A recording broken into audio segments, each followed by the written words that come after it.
از امروز کاری به فردا ممان، که داند که فردا چه گردد زمان. مولانا تو عرفان میگه صوفی ابن الوقت باشد ای رفیق، نیست فردا گفتن از شرط طریق. این لحظه تنها لحظه ای که قطعا ما داریمش.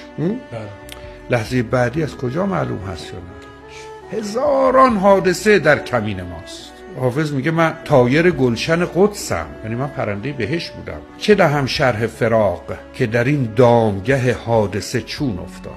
به جهان میگه دامگه حادثه رو برای چی میاره این وسط؟ یعنی ما محاصره هزاران حادثه ایم که بیشترش پیش نمیاد، برای هم متوجهش نمیشیم. ما حوادث که پیش میاد و متوجهش میشیم. و چه بسا که خیلی ها هیچ به ذهنشون هم نمیرسید که از خونه اومدن بیرون، حتی پا رو از پیاده رو نتونستن بذارن تو خیابون، تمام شد. خب اگر اینجوریه هیچ ضمانتی برای ادامه نیست، این لحظه خیلی لحظه مهمی نیست؟